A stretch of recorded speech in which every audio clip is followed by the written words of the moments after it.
Hello everyone. Welcome to SAMAJ Learning Platform. SAMAJ is an NGO which basically works towards the empowerment and upliftment of various sections of the society by imparting education and skills, engaging different modes and methods of learning.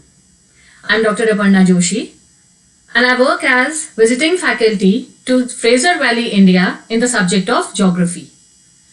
I am having more than 17 years of teaching experience in the subject. Today I would like to share information about the interior of the earth. The knowledge about this segment is very essential, especially keeping in mind the various competitive exams for which it forms an integral part. Now, as far as internal structure of the earth is concerned, we can compare earth in very simple or layman language to an onion.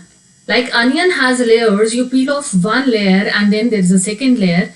You peel off the second layer and you encounter the third layer. In the same way, the interior of the earth is also layered. One by one, we can peel off the layers and look for ourselves, by the indirect means that how the interior of the earth looks like. Earth is having a huge radius. On an average, the Earth's radius is nearly 6,400 kilometers long. Or the depth of the center of the Earth is basically lying approximately at 6,400 kilometers deep. It is not physically possible for us to move inside the earth and see for ourselves that what exactly is lying in the interior. As we go down or as we go deep inside the earth's crust, there is a constant increase in temperature. The rate of increase of temperature is 1 degree Celsius for every 32 meters. We go 64 meters down, the temperature increases by 2 degrees Celsius. With this rate, at a depth of nearly 100 kilometers, the temperatures become 1100 degrees Celsius. At such high temperatures, even the rocks are in molten state. Hence, it is not feasible for us to practically go inside the interior and see that what exactly is lying there. Hence, we have to depend upon indirect evidences, indirect sources like temperature, pressure changes, density of the earth, volcanism, and most effectively and most commonly used method, that is seismology, the study of seismic waves inside the earth's interior. Now, if we look at the earth's interior, basically Earth's interior is basically made up of either solid or liquid material. The solid part of the Earth's crust, the upper solid part, that is called lithosphere, while inside the Earth we do have layers which are molten in nature. For example, upper mantle, the layer immediately below the crust, and even outer core, that is in molten state. The molten nature of outer core is there for a reason.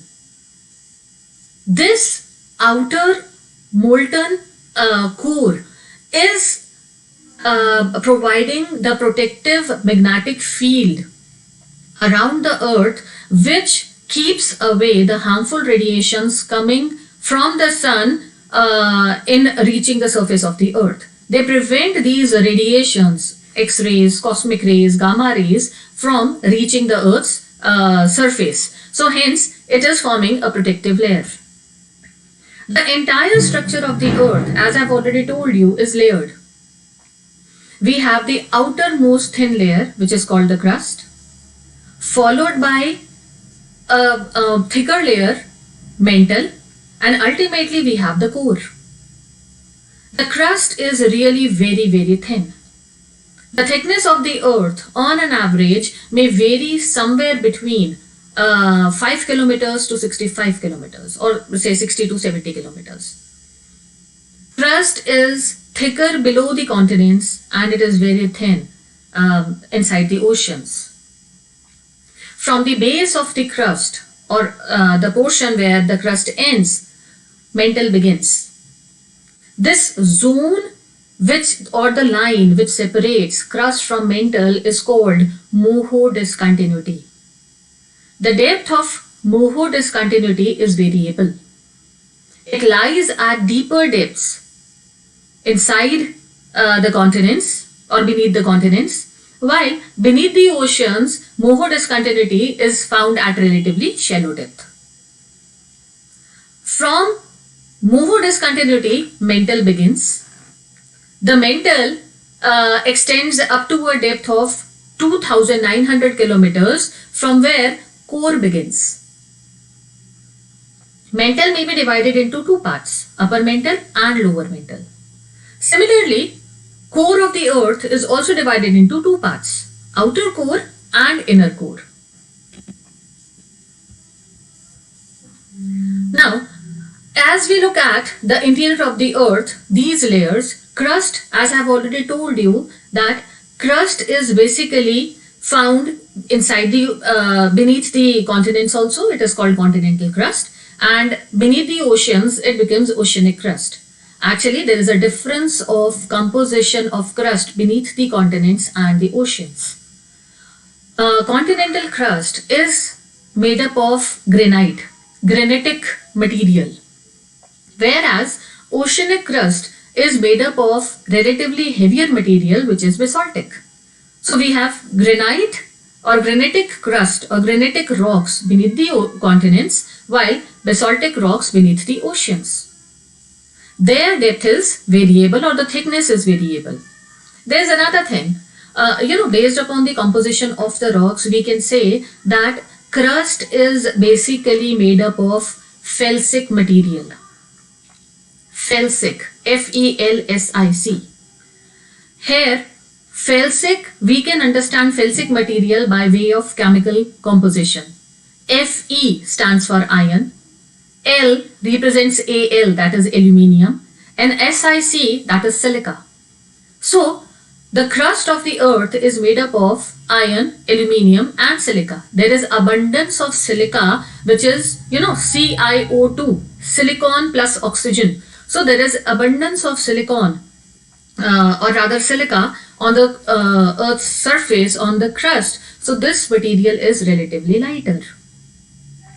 On the other hand, basaltic rocks contain relatively heavier materials, or you can say heavier minerals in them.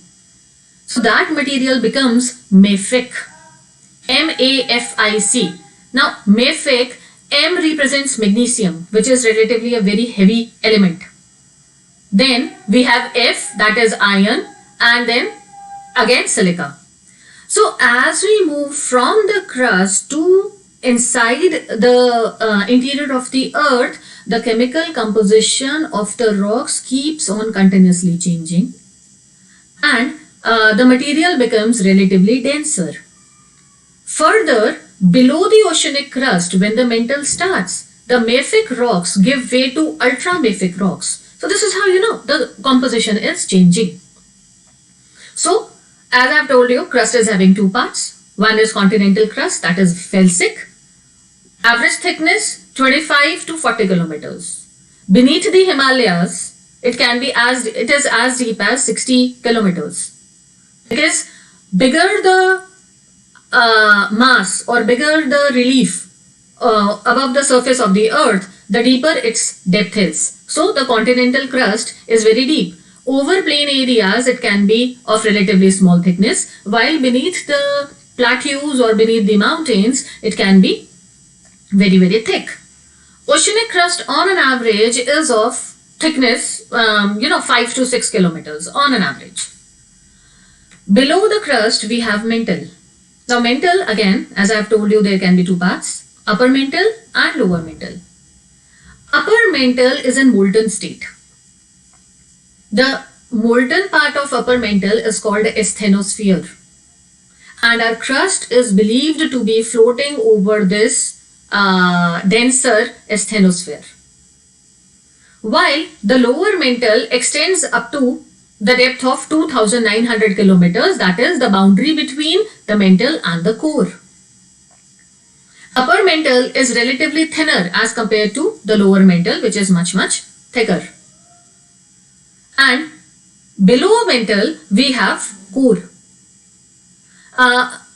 In mantle, thermoconvective currents are on because the temperatures are very high. There is heavy concentration of radioactive substances inside Earth's mantle, which are disintegrating on their own, thereby releasing enormous amount of heat and energy. Because of this heat inside Earth's mantle, there are presence of convective currents. And these convective currents are basically the driving force of plates. When we will discuss plate tectonics, then there will be a better understanding that how these thermoconvective currents are eventually leading to plate motion. And then we have core. Core is having again two parts, the outer core as well as the inner core. Outer core is in liquid state.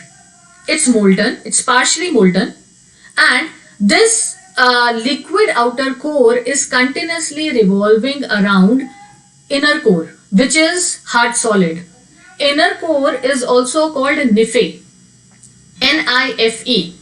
Ni, that is nickel, and Fe stands for iron. So it is made up of the densest material present, that is nickel and iron.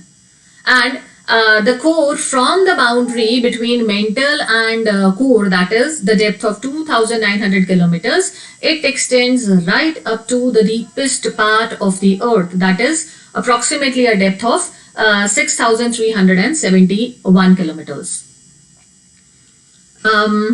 The boundary between mantle and core is called Gutenberg discontinuity,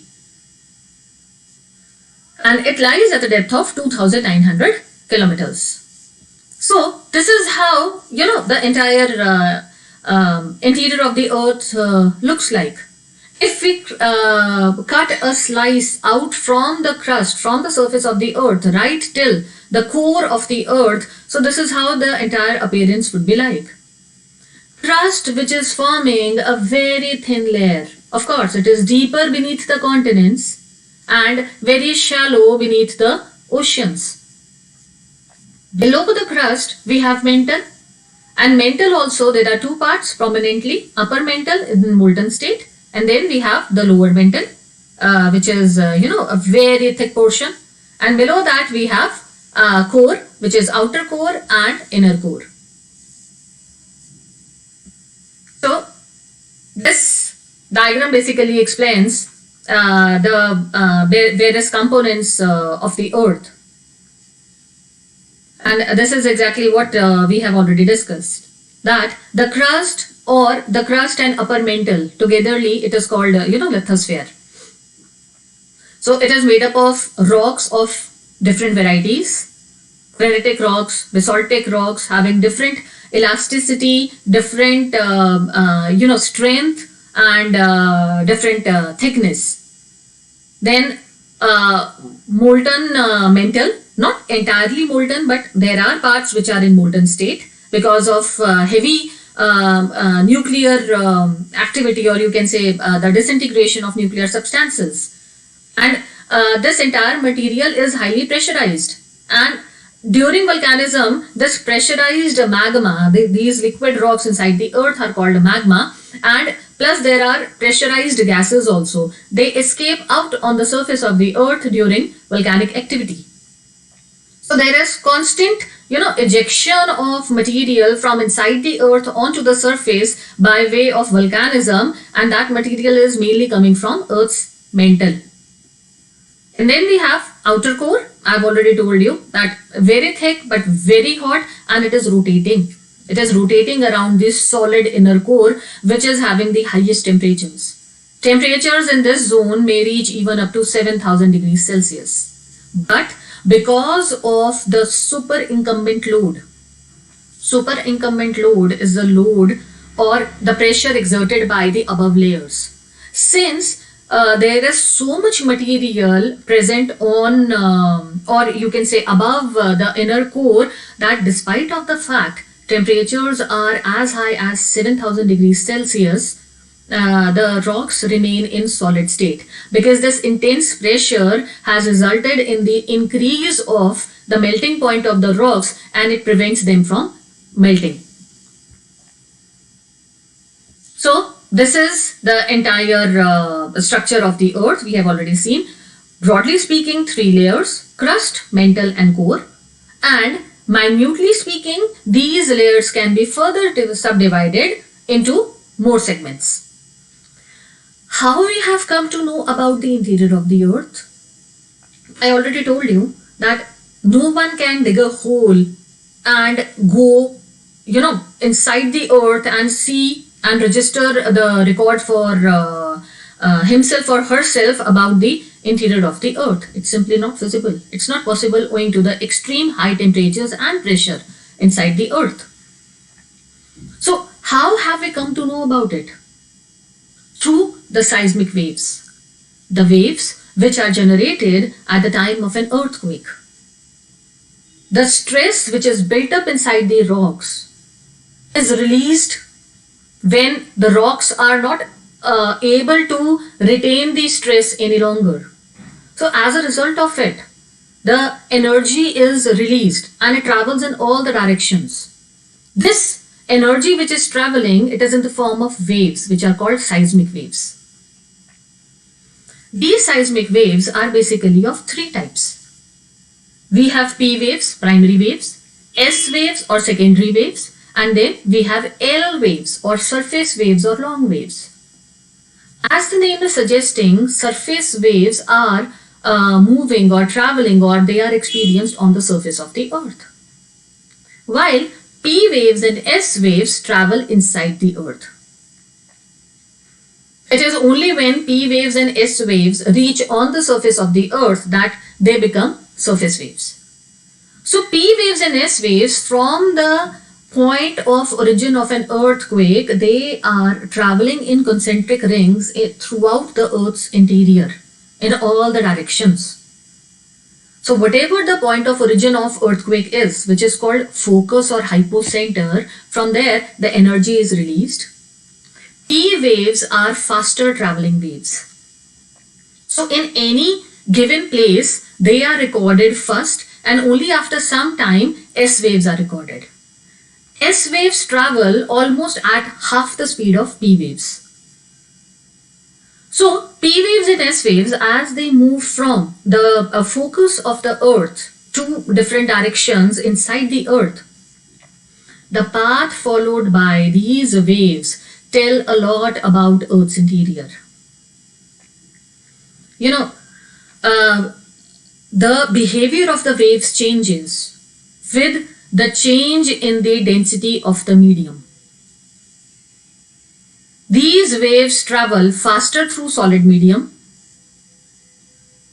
In liquid medium, velocity of P waves falls down, whereas S waves cannot travel through liquid medium. Further, whenever there is a change in the medium or change in the density of the medium through which these waves are passing, there is a change in their direction.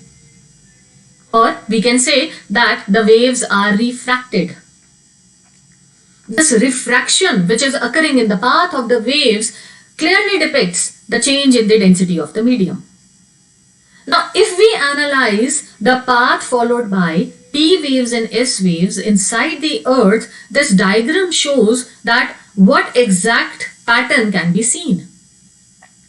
Till the boundary of core, both P and S waves are experienced. It means that this is solid material.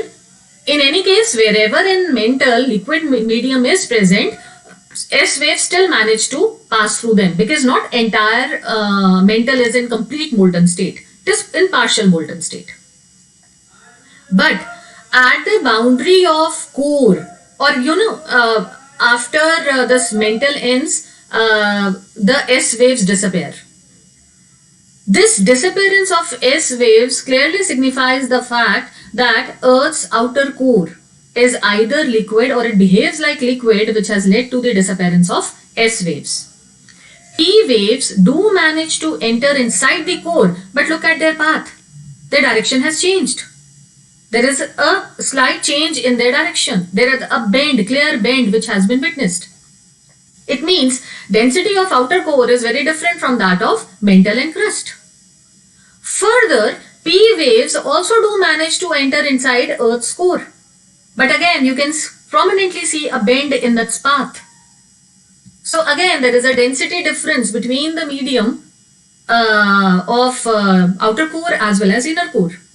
Similarly, when P waves come out of the inner core to outer core, again there is a bend, and from outer core when they travel inside the mantle or into the mantle, again a bend is witnessed. So constantly these waves are getting refracted.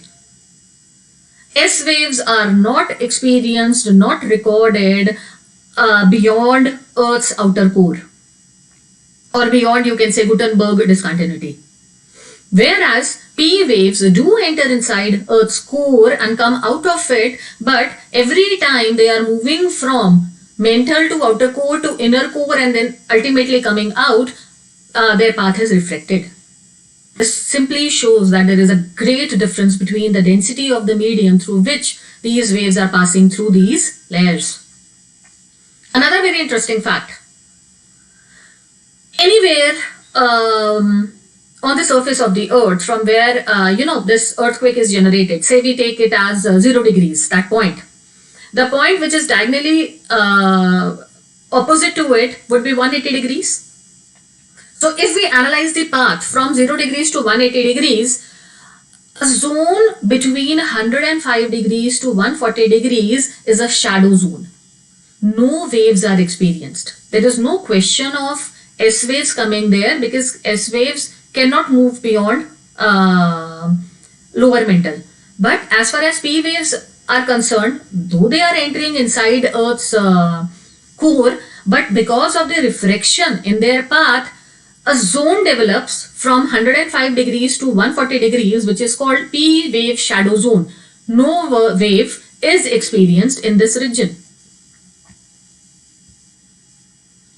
Then, another thing which I told you, that outer core is moving about the inner core. Inner core made up of magmatic material. That is, there is a magnetic material, nickel and iron, and outer core revolving around it, it produces the dynamo effect. And because of this dynamo effect, there is a creation of Earth's magnetic field. A geomagnetic field is formed. And this magnetic field is running hundreds of thousands of kilometers into space. And this magnetic field is eventually preventing the harmful radiations coming out from the surface of the sun from reaching the Earth's surface. Had these radiations been able to reach the surface of the Earth, life on Earth would not have been possible. So there is nothing wrong in saying that outer core rotation is leading to the creation of a life protecting layer around Earth in the form of Earth's magnetic field, geomagnetic field. So I have already told you, I have already discussed that how this magnetic field is formed. It is inside the Earth's core, there is magnetic material, iron and nickel. And because of the motion of liquid iron around the solid core, dynamo is produced. There is a generation of Earth's magnetic field, and this is how it moves, or this is how it is present around the Earth. This magnetic field basically converges on the poles. It is from pole to pole, and this is what is creating magnetic north and magnetic south pole. Whenever we use a magnetic compass, the arrow of the needle basically, or the arrow of the compass basically points towards north. It is originally pointing towards Earth's magnetic north, not the true north or the geographical north pole. There is a difference between geographical north pole or true north and magnetic north pole. Earth's geographic north pole and south pole are the end points of Earth's axis. Whereas the magnetic North Pole and magnetic South Pole are the points where the magnetic fields are converging, and both are, some distance apart from each other. This is how this protective layer is working around the earth. You can clearly see from the surface of the sun there is always, huge eruptions going on. This is, ejection of coronal mass from the sun's corona, that is, the outer layer of the sun. There is a continuous ejection of the material mass coming out, and very harmful radiations at very great velocities, they are thrown in all the directions. Now what happens? The Earth's magnetic field is taking on all the impact, all the bombardment is basically tolerated by Earth's magnetic field. It is acting as a shield which is preventing this coronal mass ejection from reaching the surface of the Earth. And as a result of it, what happens? This mass from the side of the magnetic field is transported beyond. It is taken beyond the tail. You can see, the shape of this magnetic field is very different. The sun facing side is a little bit compressed, while the other side is elongated. The sun facing side is compressed only because of the fact that there is a huge, impact. It is bearing the impact of these radiations. So that is why it has developed, you can say it is sagging. It is sagging at that point. Whereas other side, as the material is transported beyond the earth, so it has developed a long tail. Moreover, since magnetic field basically converges on the poles, as a result of it, the radiations coming from the sun are transported to relatively lower heights over the poles. From, or if we take into consideration any other part of the earth, these radiations from the sun move above the surface of the earth many thousand kilometers without giving any impact or without showing any sort of result. But since the magnetic field is converging on the poles, so there is a transportation of these radiations up to sufficiently lower elevations in the troposphere over the poles. And this does bring some effect. As far as magnetic field is concerned, this I have already told you that this is the life protecting layer. It is basically maintaining life on the earth. Otherwise, the harmful radiations in the form of gamma rays or X-rays or cosmic rays would have ripped off Earth's atmosphere, and life would have not been possible. There is another effect which is especially seen over the polar areas, that is northern lights, or the phenomena which we called aurora. So this aurora, that is the dancing night lights which we see in the polar night sky. They are dancing lights of different colors, blue, green, purple, red, which appear above the polar night sky. They are called northern lights. And these, different light effects are produced at different levels. If it is 150 miles above the Earth's surface, red color is imparted or it is reduced. At lower elevation, that is 100 miles above the earth, green. Further lower elevation, that is only 60 miles above the earth, that is purple. And the lowest elevation, blue color is present. These northern lights, also called aurora, they have two different names. In northern hemisphere, these lights are called aurora borealis, and in southern hemisphere they are called aurora australis. So this is a very big impact of Earth's the rotation of Earth's outer core about the inner core, which has generated this geomagnetic field.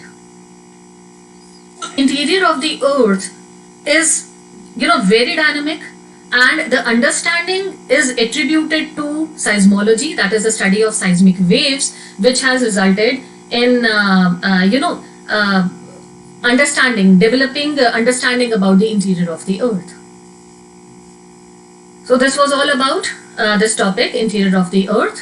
I hope it was a learning topic for you. Next time we will take up some other topic of this interest, which can be very helpful for you in your normal studies as well as for the preparation of civil services or other competitive exams. Thank you very much.